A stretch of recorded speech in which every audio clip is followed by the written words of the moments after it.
हूं मेघा सिंह और आप सभी का स्वागत है SPN9 न्यूज में।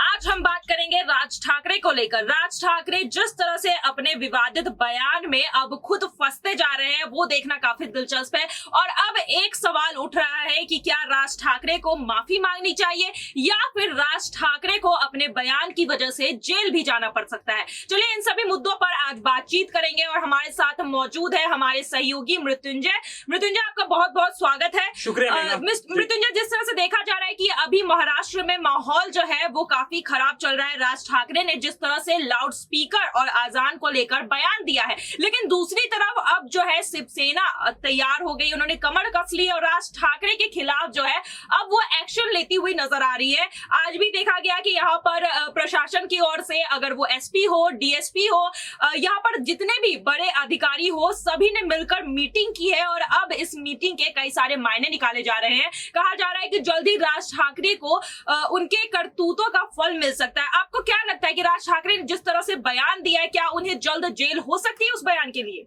देखिए मेघा, जेल होने का सवाल तो तब अगर कोई इसके खिलाफ शिकायत दर्ज कराएगा। शिकायत दर्ज कराना तो दूर, उस पर देखिए हर राजनीतिक दल अपने अपनी तरीके से राजनीतिक रोटी सेकनी शुरू कर चुका है। आप देख लीजिए ना, कांग्रेस लगातार इस बारे में कुछ और कह रही है, शिवसेना कुछ और कह रही है, आम आदमी पार्टी का अलग स्टैंड है, बीजेपी का अलग स्टैंड है। अगर ऐसा लगता है कि आखिरकार राज ठाकरे ने गलत बयान दिया है तो आप उसके खिलाफ शिकायत दर्ज क्यों नहीं कराते? सिर्फ सियासी जुबानबाजी करके क्यों छोड़ देते हैं? आपको आगे आना चाहिए, शिकायत दर्ज कराएं, उस पर जाए और उसके बाद जांच होगी, उसके बाद फैसला लिया जाए। लेकिन आप तो कुछ और फैसले लेने में क्योंकि सब जानते हैं कि इस मुद्दे से सबका फायदा है। कोई हिंदू वोटर्स को अपने साथ रखना चाहता है, कोई इस मुद्दे पर मुसलमान वोटर्स को अपने साथ रखना चाहता है। समाजवादी पार्टी की तरफ से आप देखिए क्या कहा जाता है कि अगर ऐसा होगा तो मुस्लिम महिलाएं मंदिर के बाहर बैठकर कुरान का पाठ करेंगी। मतलब ये तो यही कहा जा रहा है ना कि हम मुसलमानों के हितैषी हैं, ये मैसेज दिया जा रहा है। तो आपको समझ के देखिए कि हर राजनीतिक दल अपने अपने तरीके से इस मुद्दे को भुनाने में लगा हुआ है। यही कारण है कि इसके खिलाफ किसी ने भी आवाज वैसे नहीं उठाई जैसे उठाई जानी चाहिए थी। सिर्फ हल्की आंच पे इस मुद्दे को पकाया जा रहा है। लेकिन आपने जिस तरह से समाजवादी पार्टी की उस नेता का नाम बताया है कि उन्होंने जिस तरह के बयान दिए, उस नेता का नाम है यहाँ पर रुबीना खान। लेकिन उन्होंने जब बयान दिया उनके खिलाफ मुकदमे दर्ज हो गए और कई सारे मुकदमे दर्ज हुए जिस तरह से उन्होंने भड़काऊ बयान दिया। लेकिन उन्होंने ये बयान राज ठाकरे को काउंटर करते हुए दिया, लेकिन दूसरी तरफ राज ठाकरे के खिलाफ अभी तक एक भी मुकदमा दर्ज नहीं हुआ है। आपको क्या लगता है किस बात से डर रही है? या शिवसेना बोले या बाकी आम जनता या फिर बाकी छोटी छोटी पार्टियां, ये दल है वो क्यों शिवसेना जो है आवाज नहीं उठा रही है? ये बाकी पार्टियां जो है वो मुकदमा दर्ज नहीं कर रही है राज ठाकरे के खिलाफ।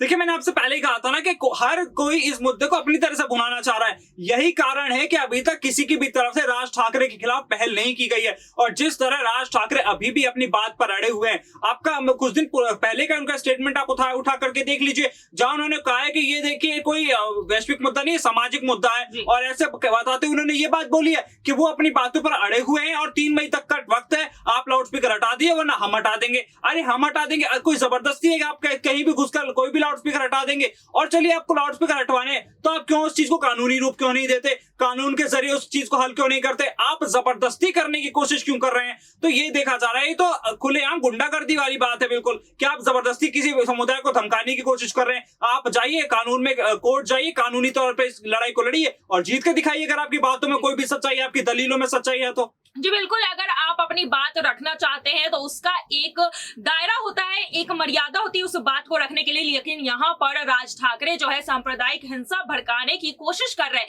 लेकिन दूसरी तरफ शिवसेना जो है अब काफी सक्रिय हो चुकी है। शिवसेना जो है लगातार मीटिंग्स कर रही है। राज्य गृह मंत्रालय की बात करें, वो लगातार प्रशासन के साथ मीटिंग कर रहे हैं और साथ ही उन्होंने एक आदेश भी निकाल दिया है कि अब से अगर कोई धार्मिक स्थल पर लाउड स्पीकर लगाता है तो उसे प्रशासन से पहले ये जिम्मेदारी लेनी पड़ेगी, प्रशासन से अनुमति लेनी पड़ेगी, तब जाकर वो ऐसा काम कर सकते हैं। लेकिन अभी भी शिवसेना को जो है एक सख्त एक्शन उठाने की जरूरत है राज ठाकरे के खिलाफ। राज ठाकरे के खिलाफ जो है जिस तरह से उन्होंने बयान दिए उसके खिलाफ अभी भी प्रशासन जो है सिर्फ मीटिंग करती हुई नजर आ रही है। मुद्दा देखा जा रहा है कि काफी बढ़ चुका है और ये फैलकर दूसरे राज्यों में भी जा चुका है। लेकिन शिवसेना जो है यहाँ पर लगातार सिर्फ मीटिंग्स की जा रही है। आपको क्या लगता है मृत्युंजय कि यहाँ पर शिवसेना को कोई बड़ा एक्शन लेना चाहिए राज ठाकरे के खिलाफ? राज ठाकरे के खिलाफ देखिए, आप एक चीज को समझिए हिंदूवादी सोच और हिंदुत्व, कट्टरपंथी हिंदुत्व जो होता है, उसको लेकर के राज ठाकरे इस वक्त आगे बढ़ रहे हैं। आप ये देखिए, जो शिवसेना के शुरुआती दिनों की मैं आपकी बात कर रहा हूं, जब शिवसेना, बाला साहब ठाकरे ने जब शिवसेना की शुरुआत की थी, उस वक्त उनके मुद्दे भी कुछ इसी तरह हुआ करते थे, उनके तेवर भी कुछ इसी तरह के हुआ करते थे उस वक्त जब उन्होंने पार्टी की शुरुआत की थी। और आज जो पार्टी, जो एमएनएस जिस काम को कर रही है, उन दोनों में ज्यादा फर्क नहीं है, बल्कि शिवसेना के साथ जो वोट है हिंदुओं का, अगर ऐसा इस बारे में राज ठाकरे के खिलाफ आवाज उठाई जाती है, उन्हें छेड़ा जाता है, तो उन्हें भी डर है, शिवसेना को भी डर है कि जो परंपरागत वोट उन्हें पड़ता आ रहा है यानी ऐसे मुद्दों को लेकर, वो उनकी तरफ से शिफ्ट होकर एमएनएस की तरफ चला जाएगा। और आगे आने वाले वक्त में बीएमसी चुनाव होने वाले हैं और इसका खामियाजा शिवसेना को वहां भुगतना पड़ सकता है।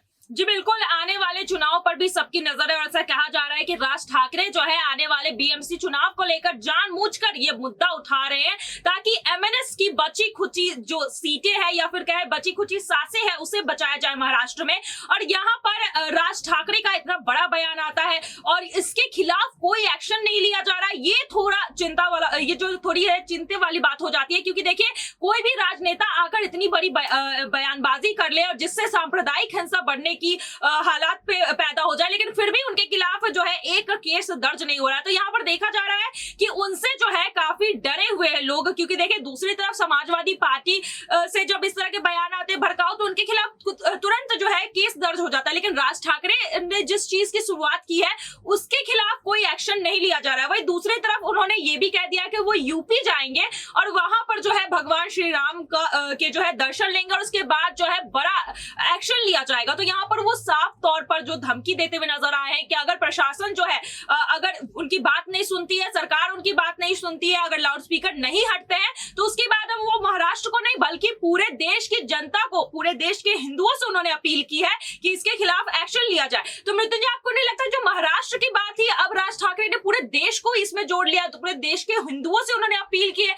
तो आपको क्या लगता है पूरे देश के लोग जो है क्या राज ठाकरे का समर्थन देंगे? क्या 3 मई को कुछ देखने को मिलेगा? क्या बवाल हो सकता है? मेगा, मुझे एक चीज जाननी है कि क्या, मुझे एक बात जाननी है कि राज ठाकरे ने जिस तरह से पूरे देश को इस मामले में घसीट लिया है, मुझे एक बात बताइए, छोटे छोटे बच्चे हैं जी, उन पर इस बात का क्या असर पड़ा है कि वो कैसे देश में रह रहे हैं कि जहां पर हिंदू मुस्लिम को लेकर लड़ाई होती है। आप मुझे बताइए, जिस तरह से जो स्वतंत्रता सेनानी थे, क्या आज के दिन देखने के लिए उन्होंने अपनी जान की कुर्बानी दी थी? अगर आप मुझे एक बार बताइए कि जब आपको याद है इस वक्त अभी ज्यादा कोरोना को घुसे ज्यादा वक्त नहीं हुआ है, हम में से किसको पता था कि जो प्लाज्मा हमें चढ़ाया जा रहा है वो हिंदू का है मुसलमान का है? खून तो सबका एक जैसा ही होता है ना, तो उसे बहाया क्यों जाए? क्यों ना उसे किसी की जान बचाने के लिए इस्तेमाल किया जाए? आखिरकार ये कैसी राजनीति करने की कोशिश कर रहे हैं राज ठाकरे, जहां पर उन्होंने एक सांप्रदायिक हिंसा हो जाती है उनके बयान के चलते, साजिशें रची जाती है उनके बयान के चलते कि उन्हें सबक सिखाया जा सके। तो ये तो बहुत ही बेहद शर्मनाक बात है और ऐसा देखा जा रहा है, भले ही देखिए गलती किसी की भी है, लेकिन शुरुआत तो राज ठाकरे के बयान से हुई थी और राज ठाकरे के बयान के चलते आज ऐसी चीजें हो रही है देश में।